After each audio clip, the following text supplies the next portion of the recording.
ابھی جو حال ہی میں سوشل میڈیا پر ہم نے جانوروں پر تشدد ہوتا دیکھا، بالکل دیکھا، اس کی انسانوں کو کیا سزا مل سکتی ہے اور کون سے ایکٹ کے تحت مل سکتی ہے؟ جی، پاکستان ایک ریاست ہے، ایک پولیٹیکل اسٹیٹ ہے، اس میں جو لاز ہیں اس کے مطابق آپ کو سزا ملتی ہے، لیکن پاکستان ایک آرڈنری سیکولر اسٹیٹ نہیں ہے بلکہ ایک اسلامک اسٹیٹ ہے. تو یہاں پہ کوئی بھی جو قانون ہے اس نے اسلام کے مطابق بننا ہے. جانور جو حلال ہے، طیب ہے، ان کو پراپر اسلام ایک طریقہ کار بتایا ہے کہ how to sacrifice that animal, اس کا خون سارا نکل جائے، پراپر ہمیں ملتا ہے. اور سوشل میڈیا پہ ڈیورنگ عید ڈیز یہ بڑی چیزیں پاپولر ہو جاتی ہیں.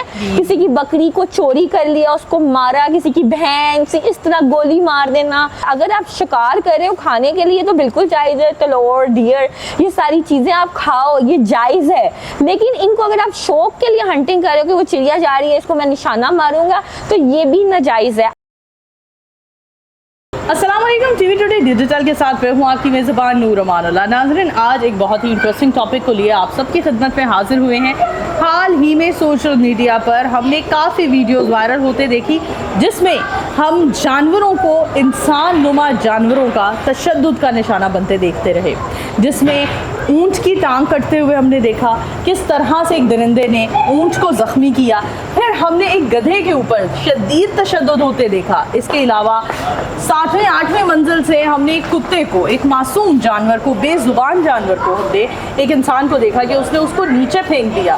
ناظرین، ہم آج ہمارے ساتھ جو گیسٹ موجود ہیں ایڈوکیٹ رضا نور ہیں، ان سے جانتے ہیں کہ انسانوں کے حوالے سے، ڈومیسٹک وائلنس کے حوالے سے، بچوں پر تشدد ہونے کے حوالے سے کئی ایکٹ بنائے ہوئے ہیں. تو ان سے جانتے ہیں کہ آخر وہ کون سا ایکٹ ہے جو جانوروں پر ہونے والے تشدد پر انسان کو کتنی سزا مل سکتی ہے اور اس کا پروسیجر کیا ہو سکتا ہے. السلام علیکم. وعلیکم السلام، کیسی ہیں آپ نور؟ بالکل ٹھیک. رضا، آپ کیسی ہیں؟ میں بالکل ٹھیک ہوں. جاننا چاہتی ہوں کہ ابھی جو حال ہی میں سوشل میڈیا پر ہم نے جانوروں پر تشدد ہوتا دیکھا، بالکل دیکھا، اس کی انسانوں کو کیا سزا مل سکتی ہے اور کون سے ایکٹ کے تحت مل سکتی ہے؟ جی، میں سب سے پہلے یہاں پہ بتانا چاہوں گی جو سب سے امپورٹنٹ چیز ہے کہ پاکستان ایک ریاست ہے، ایک پولیٹیکل اسٹیٹ ہے، اس میں جو لاز ہیں اس کے مطابق آپ کو سزا ملتی ہے. لیکن پاکستان ایک آرڈنری سیکولر اسٹیٹ نہیں ہے بلکہ ایک اسلامک اسٹیٹ ہے. تو یہاں پہ کوئی بھی جو قانون ہے اس نے اسلام کے مطابق بننا ہے. اور اسلام میں ایک جانور کو تکلیف پہنچانے کی سزا کیا ہے. اللہ تعالیٰ نے بار بار قرآن پاک میں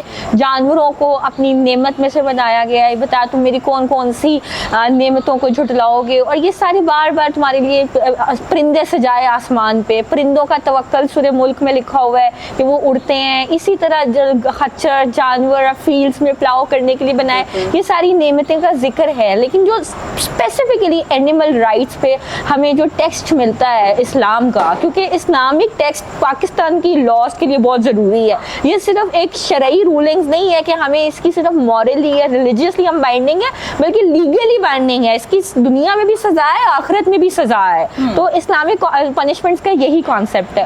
تو جانور کو مارنا، تشدد کرنا تو بہت دور کی بات، جانور کو مینٹلی ٹارچر کرنا بھی اسلام میں منع ہے. اس کی ایگزامپل میں آپ کو ایسے دیتی ہوں کہ پروفٹ صلی اللہ علیہ وسلم کے جو صحابہ تھے ان کے سامنے نا انہوں نے ایک اسپیرو جا رہی تھی، ایک چڑیا تھی، اڑنے والا پرندہ تھا. انہوں نے نا ایک ماما اسپیرو کی ایک بیبی چھپا لی، ویسے ہی انہوں نے چھپا لی، اور وہ بیچاری گھوم رہی تھی اور گھبرا رہی تھی. تو پروفٹ صلی اللہ علیہ وسلم نے کہا یہ کیوں گھبرا رہی ہے؟ تو صحابہ نے بتایا کہ اس کی ہم نے بیبی چھپا لی ہے. تو انہوں نے کہا یہ آپ کو کس نے حق دیا ہے کہ آپ جانوروں پہ تشدد کریں، آپ اس کی بچی چھوڑیں. تو انہوں نے اس کی جو بیبی تھی وہ چھوڑ دی اور پھر وہ خوش ہو گئی. تو اسلام میں جانوروں کو بلا وجہ ایذا دینے، تکلیف دینے، مینٹل ٹارچر کرنے کی بھی بہت سخت جون سے ممانعت ہے. اور جہاں تک فزیکل ٹارچر اینیملز میں، وہ تو بالکل ایسے ہی ہے جیسے آپ بلا وجہ ناجائز طریقے سے کسی جانور کو تکلیف نہ دو، اور ایک ہے جائز طریقے سے. جانور جو حلال ہے، طیب ہے، ان کو پراپر اسلام ایک طریقہ کار بتایا ہے کہ how to sacrifice that animal, اس کا خون سارا نکل جائے، پراپر ہمیں ملتا ہے. اور سوشل میڈیا پہ ڈیورنگ عید ڈیز یہ بڑی چیزیں پاپولر ہو جاتی ہیں کہ آپ نے کس طرح جانور کو اس طرح سے اس کو حلال کرنے کو، اس کو تکلیف نہ ہو. انفیکٹ وہی بات مینٹل ٹارچر کی یہ اہمیت ہے کہ آپ قربانی کے جانور جس کا مقصد ہی حلال ہونا، اس کے سامنے چھڑیاں نہ تیز کرو تاکہ اس کو ایذا نہ ہو، اس کے سامنے کوئی دوسرا جانور نہ ذبح کرو تاکہ اس کو ایذا نہ ہو جائے. تو اب آپ دیکھیں کیا امپورٹنس ہے اینیمل رائٹس کی اسلام میں لیگلی، کیونکہ یہ لیگل اسکرپچر ہے ہمارے پاس، صرف ایک اسلامک کوڈ آف کانڈکٹ نہیں ہے. اب ہم آ جاتے ہیں کہ ایک قانون میں اس کی کیا سزائیں ہیں. تو سب سے پہلے جو پاکستان پینل کوڈ ہے, اب میں نے آپ کو یہاں پہ تھوڑا سا بتایا کہ ایک ہے کہ اینیملس جو آپ نے ڈومیسٹک پرپز کے لیے رکھے ہوئے ہیں, جن کو آپ نے اپنے لیے سدھارنے کے لیے رکھا ہوا ہے. اسلام میں بھی کچھ قسمیں اینیملس کی, ایک آپ نے اپنے لیئر کے لیے رکھے ہوئے ہیں, کیٹ رکھ لی, ڈاگ رکھ لی, ایک آپ نے شکار کرنے کے لیے رکھے ہوئے ہیں سدھائے ہوئے کتے. ان کا قرآن پاک میں بھی ذکر ہے, سدھائے ہوئے جانور جو آپ نے شکار کرنے کے لیے رکھے ہوئے ہیں. تھرڈ ہے جو آپ نے اپنے کھانے کے لیے رکھے ہوئے ہیں. فورتھ وہ جو آپ نے قید کر کے رکھے ہوئے ہیں. تو اور اس میں آج کل بزنس مارکیٹنگ بھی آ رہی ہے, چڑیا آزاد کرنے کے پیسے, چڑیا بیچنے کے پیسے. اس پہ ریسنٹلی لاہور ہائی کورٹ کی رولنگ ہے کہ جتنی بھی اسپیرو سیلنگ ہے, یہ جو لوگ کوے قید کر لیتے ہیں, چڑیا قید کر لیتے ہیں, یہ قانوناً ریسنٹ ہائی کورٹ کی, لاہور ہائی کورٹ کی ججمنٹس ہیں جسٹس شاہد کریم صاحب کی, اور انہوں نے ڈائریکشن دی ہے لوکل گورنمنٹ کو کہ جہاں بھی آپ یہ چڑیا سیل کرتے ہوئے دیکھیں, جو پیسے لے کے چڑیا آزاد کرتے ہیں, ڈومیسٹک اینیمل, یہ جو پالتو وائلڈ اینیملس کو قید کرتے ہیں اور پیسے دے کے آزاد کرتے ہیں, اس کی کوئی گنجائش نہیں ہے, کیونکہ وہ فری اینیملز ہیں اور ان کو قید کر کے آزاد کرنے کا کوئی مقصد نہیں ہے, اور یہ انلیگل ہے. یہاں تک یہ لا ہے, یہ ہائی کورٹ کی ججمنٹس ہیں کہ جو چڑیا بیچتے ہو, حالانکہ چڑیا بیچنے میں ایزا کوئی نہیں ہے, آپ اس کو مار نہیں رہے, تنگ نہیں کر رہے, پھر بھی جی بالکل آپ صرف قید کر رہے ہو آزاد کرنے کی مقصد سے, ٹھیک ہے, لیکن یہ بھی انلیگل ہے. اب آ جاتے ہیں جانوروں کو مارنا, ان پہ تشدد کرنا. اگر میں آپ کو تھوڑا سا بتاؤں تو دیہات میں بہت زیادہ کامن ہے کہ کسی کی بکری کسی کے فیلڈ میں چلی گئی, اس کی ٹانگیں کاٹ دی, کسی کی بکری کو چوری کر لیا, اس کو مارا, کسی کی بہن سے اس طرح گولی مار دینا, اور یہ سب حرکتیں کرنا. یہاں تک کہ ہنٹنگ, جو ہنٹنگ ہے نا, اس کے دو مقصد ہیں. اگر کھانے کے لیے جائز ہے, اگر آپ شکار کر رہے ہو کھانے کے لیے تو بالکل جائز ہے, تلور, ڈیئر, یہ ساری چیزیں آپ کھاؤ, یہ جائز ہے.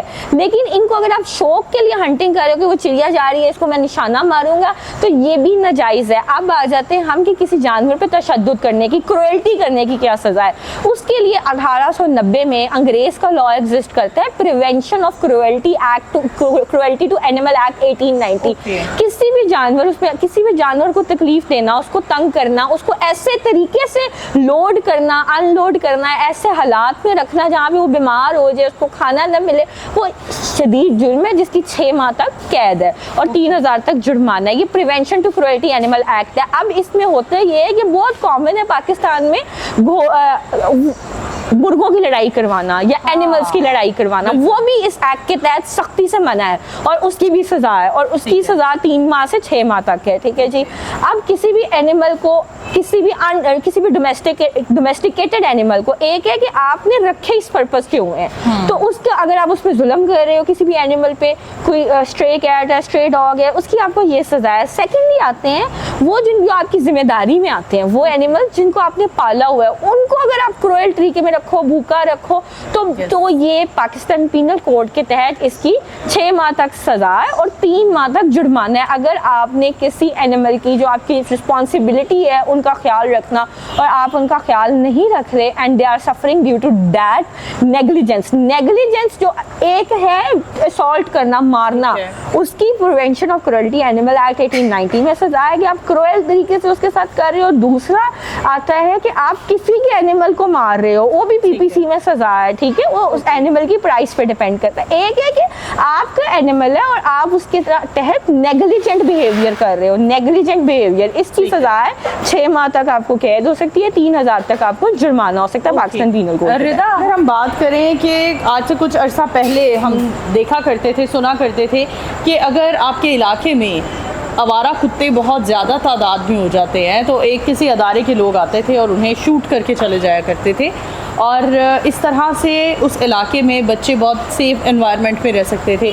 اب اس قانون کو بند کر دیا گیا ہے اینیمل رائٹ کے تحت. تو اب وہ جو بڑھتی ہوئی آبادی ہے آوارہ جانور کتوں کی, ان کو کس طرح سے کنٹرول کیا جا سکتا ہے, کیونکہ انوائرمنٹ کو بھی تو ہمیں سیف بنانا ہے, بچوں کے لیے, بزرگوں کے لیے, سب کے لیے. اس میں دیکھیں آپ نے خود کہا کہ اب روک دیا گیا ہے اینیملس کو کل کرنا. آج سے 2-3 سال پہلے دیکھیں نا, میں نے خود اپنی آنکھوں سے دیکھا تھا. ایک دن میں صبح آفس کے لیے نکل رہی تھی اور 2-3 ڈاگیز تھے, وہ نئے ڈاگیز تھے, ان کی مدر نے ان کو برتھ دی ہوئی تھی, تھوڑے بڑے تھے, اور وہ آ کے اتنے ظالمانہ طریقے سے قتل کر گئے تھے اور اٹھا کے بھی نہیں گئے تھے میونسپل کمیٹی والے. مجھے نہیں پتا